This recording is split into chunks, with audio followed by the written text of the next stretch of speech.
Exercise 5D नई प्रकाशन मदद ये एक्सरसाइज 5D के क्वेश्चन करेंगे आज। इससे पहले और भी क्वेश्चन किए हैं पिछले एक्सरसाइज में, तो इसमें करेंगे। तो इसमें हमें ज्ञात करना है कि निम्न समांतर माध्य ज्ञात करना है। जो क्वेश्चन दिए हुए हैं इनके हमें समांतर माध्य ज्ञात करना है। और एपी में समांतर श्रेणी में समांतर माध्य दिया हुआ है। एपी में समांतर श्रेणी में समांतर माध्य के क्वेश्चन दिए हुए हैं। तो समांतर माध्य को हम हल करते हैं। समांतर माध्य को कहते हैं एवरेज, औसत। अगर देखा जाए तो एक औसत को ही समांतर माध्य बोला जाता है। तो समांतर माध्य को लिखते हैं कि समांतर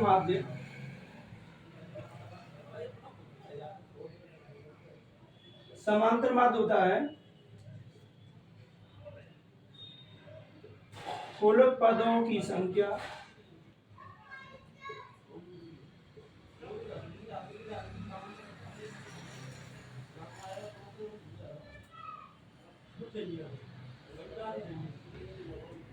कुल पदों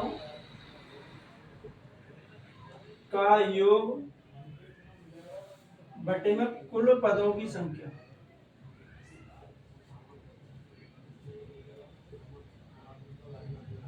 समांतर माध्य निकालने के लिए कुल पदों का योग, कुल पदों की संख्या बटे कुल पदों का योग बटे कुल पदों की संख्या। ऊपर जो भी संख्या दी है उनका योग बटे में उनकी संख्या। शॉर्ट में लिख देते हैं x बराबर सिग्मा x बटे n। सिग्मा को हिंदी में समयोग भी बोलते हैं या समेशन भी बोलते हैं सिग्मा। तो सिग्मा का मतलब जो भी पद दिए हैं उनका योगफल जोड़ के जो आंसर आए वो, और n जो संख्या जितने पद दिए हैं उनको गिन करके लिखा जाए। तो जैसे ये दिया है इसका हमें समांतर माध्य ज्ञात करना है। तो समांतर माध्य, अब कुल पदों का योग, जो भी पद है उनका योग। तो पद कितने 8 और 16, दो पद है तो दोनों को जोड़ दिया है और बट्टे में 2, दोनों को जोड़ दो और बट्टे में 2, क्योंकि दो ही पद है।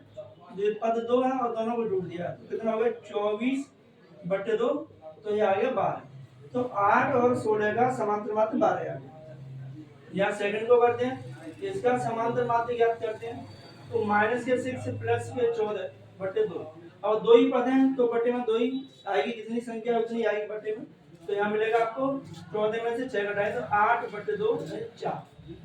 तो समांतर माध्य मिलेगी हमें -6 और 14 का 4, ये मिलेगा हमें समांतर माध्य। इसका समांतर माध्य निकालते हैं। तो x plus y plus x minus y। अब यहाँ x माइनस y और x प्लस y है, वो दो संख्या है। एक संख्या x प्लस y और दूसरी है x माइनस y। तो दोनों को जोड़ दो और बट्टे में 2। तो यहाँ x और x जोड़ के 2x, और ये y से y कैंसिल हो जाएगी, ये प्लस के y और ये माइनस के y कैंसिल, बट्टे में 2, 2 से 2 कैंसिल, कितना मिलेगा केवल x मिलेगा। ये हमें थर्ड मिलेगा। इसका बोलता है इसका समांतर माध्य ज्ञात करना है। तो x प्लस y का square plus x minus y का स्क्वायर अपॉन 2। अब यहाँ दोनों पे स्क्वायर लगा हुआ है, इन पे स्क्वायर नहीं था तो ऐसे ही जोड़ दिया, जो प्लस माइनस थी वो कैंसिल हो गई। लेकिन यहाँ इनमें हमें दोनों पे होल स्क्वायर उड़ना पड़ेगा। इसमें a प्लस भी का होल स्क्वायर लगेगा, इसमें a माइनस भी होल स्क्वायर लगेगा। तो यहाँ मिलेगा x square plus y square plus 2xy, और ये हो गया x square plus y square minus 2xy बटे में 2। ये माइनस के 2xy से प्लस के 2xy कैंसिल हो गया। x स्क्वायर जोड़ के हो गया आपका 2x square plus y square, और y स्क्वायर हो गया 2y स्क्वायर अपॉन 2। इसमें से 2 कॉमन लेंगे, x square plus y square upon 2, ये मिलेगा हमें। तो यहाँ से 2 से 2 कैंसिल, जो आंसर आएगा वो है x square plus y square. तो ये पहले क्वेश्चन के 4 छोटे छोटे क्वेश्चन के समांतर माध्य ज्ञात करना। तो ये चारों क्वेश्चन हो गए, समझ में आ गए होंगे। तो हमें प्रश्न ये लगाना है समांतर माध्य कुल पदों का योग बटे कुल पदों की संख्या। तो एवरेज या औसत को ही समांतर माध्य बोला जाता है। नोट करो।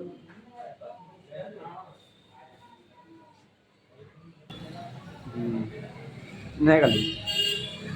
तो सेकंड क्वेश्चन देखते हैं। सेकंड क्वेश्चन क्या है? सेकंड क्वेश्चन है यदि k प्लस 2 k माइनस 5 और k प्लस 8 AP में है तो k का मान ज्ञात करना है। अब AP में है तो हमें AP में देखना है कि भाई जो समांतर श्रेणी AP होती है उसमें अगर हमारे कोई AP में 3 पद है और तीनों पद AP है, AP दिया हुआ है, तो ए पी में अगर कोई पद दिया हुआ है, जैसे मान लिया जाए कि हम मान लेते हैं कि ए बी सी तीनों पद ए पी में है, ए बी सी तीनों पद ए पी में है। तो ए पी में तो हमें इनकी वैल्यू जो पहला पद कॉमन डिफरेंस सार बंधु जो मिलता है उसमें क्या मिलता है कि यहाँ अगर हम बी में 2 का गुणा कर दें, बी में दूसरे पद में 2 का गुणा कर दें और पहले और तीसरे पद को जोड़ दिया है तो पहले पद के बराबर हो जाते हैं, ये बराबर हो जाते हैं। दूसरे पद का गुणा और पहले तीसरे पद को जोड़ दिया है तो दोनों बराबर हो जाते हैं। जैसे कोई सा भी आप एक एग्जांपल ले लो, एक एग्जांपल में एक ले लेते हैं, ए पी है 2 4 6, ये एक या 3 पद है।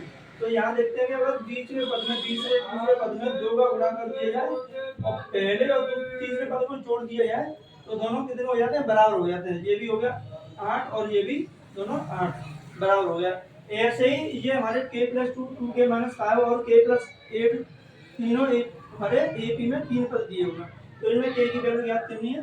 तो ए पी में पद दिए हुए हैं k + 2 2k - 5 और k + 8 ये। तो इनको इसके तरीके से आपको कुछ सिंपल से हल करना है। तो दूसरे पद में आप 2 का गुणा कर दो और पहले पद और तीसरे पद को जोड़ दो।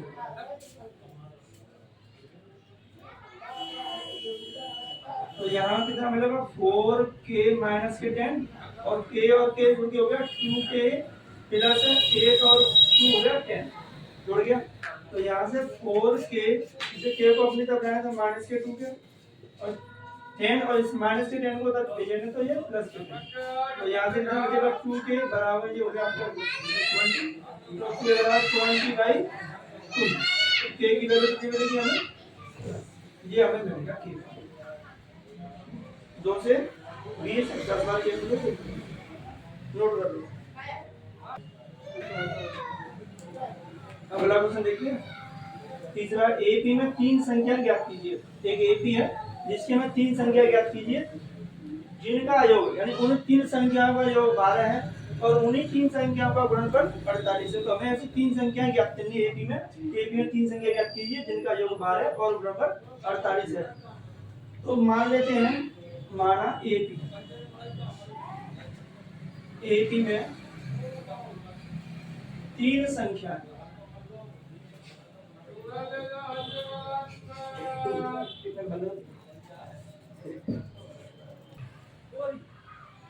एपी में 3 संख्या है a - d a और a + d। मान लिया हमने कि एपी में 3 संख्याएं a - d a और a + d है। अब हमें देखना है इन तीनों का योगफल कितना है, 12। तो a - d + a + d बराबर 12। तीनों संख्याओं का योग 12 है। तो पहली संख्या आपकी a - d, दूसरी a और तीसरी a + d। तो पहली संख्या आपकी हो गई a - d, दूसरी a और तीसरी a + d। तीनों का योग आपका 12 है। तो यहाँ से हमारी प्लस के d से माइनस के d कैंसिल, a तीनों a जोड़ के होगा 3a और ये 12। तो a बराबर 12/3। तो a की वैल्यू मिल गई हमें 4, जिससे कैंसिल 4 बार। तो a की वैल्यू मिल गई हमें 4। अब तीनों संख्याओं का गुणनफल, तीनों संख्याओं का गुणनफल, तीनों संख्याओं का गुणनफल दिया है 48। तो इन संख्याओं को गुणा में रख देते हैं a - d into a + d और ये यहाँ a की वैल्यू यहाँ पे लगा देते रख देते हैं 4 - d into a की वैल्यू 4 और यहाँ से 4 + d और ये 48। यहाँ से गुणा करते हैं तो ये 4 - d और 4 + d यहाँ रख देते हैं। जैसे गुणा वाली 4 को d को तो होगा 48/4, जिससे कैंसिल 12।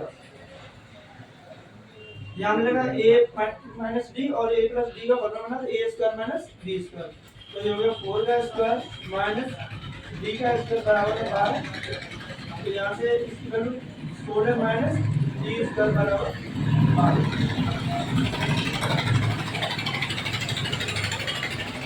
माइनस डी स्क्वायर बराबर 12 है। ये 16 को उधर ले जाएंगे, 16 को आप ले जाएंगे तो ये माइनस के 16, तो माइनस डी स्क्वायर बराबर माइनस के 4, माइनस से माइनस कैंसिल, डी बराबर मिल जाएगा प्लस माइनस रूट में 4। तो यहाँ से डी की वैल्यू मिलेगी प्लस माइनस 2। अब यहाँ से हमें तीन संख्या याद करनी थी, तो जो ए पी की तीन संख्या ए पी की तीन संख्या है वो ए माइनस डी, ए और ए प्लस डी, ये तीनों संख्या है। तो तीनों को अलग अलग हल कर लो या फिर निकाल देते हैं। तो यहाँ से हम ए बराबर 4 और डी बराबर 2 रख लेते हैं। तो यहाँ से आपकी पहली संख्या होगी ए माइनस डी, तो यहाँ से ए की वैल्यू आपको 4 माइनस 2 वो मिलेगी। ए की वैल्यू तो आपके पास है 4 और ए प्लस डी, तो 4 प्लस 2 कितना मिलेगा 6 मिलेगा। तो जो ए पी मिलेगी, ए पी के 3 पद मिलेंगे 2, 4 और 6, या हम इनको यहाँ डी की जगह माइनस के 2 यूज करेंगे तो हमें मिल जाएगी 6, 4 और 2। ये हमें ए पी के 3 पद मिल गए हैं। इन तीनों पदों का योग आपका 12 है और तीनों का गुणनफल करके देखोगे तो 48 मिल जाएगा। ठीक है, अगला क्वेश्चन नंबर 4 में, क्वेश्चन नंबर 4 भी ऐसा ही है जैसे हमने थर्ड क्वेश्चन करा तो सेम ऐसा ही है। तो सर थोड़ा सा दिया है कि अंतिम दो संख्याओं का गुणनफल 63 है, बस थोड़ी सी चेंजिंग कर दिया, सवाल वही है और बहुत इजी है। तो माना वही संख्या का, मान लिया हमने तीन संख्या a माइनस डी, a और a प्लस डी है, तो इनका योगफल है कितना 21। तीनों संख्याओं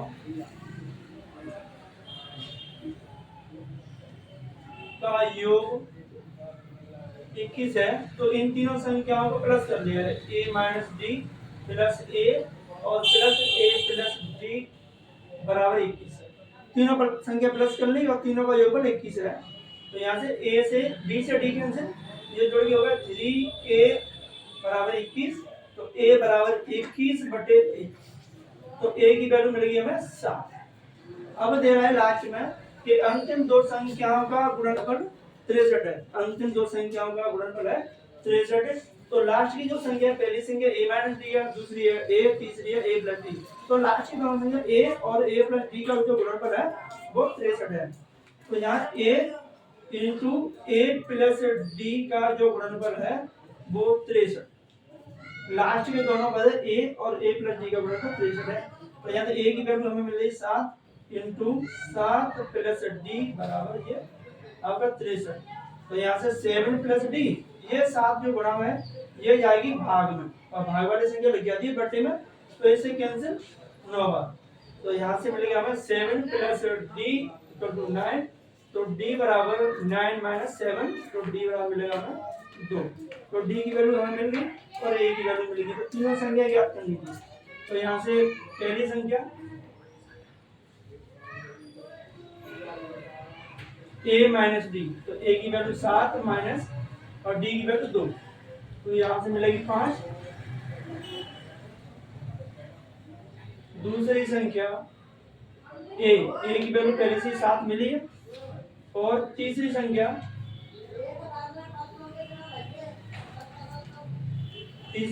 a प्लस डी, तो यहाँ से a की वैल्यू 7 और d की वैल्यू 2, ये तो कितना हो गया 9। तो जो a भी मिली है वो 5, 7, ठीक है। और बाकी एक क्वेश्चन अब अगले क्लास में करेंगे।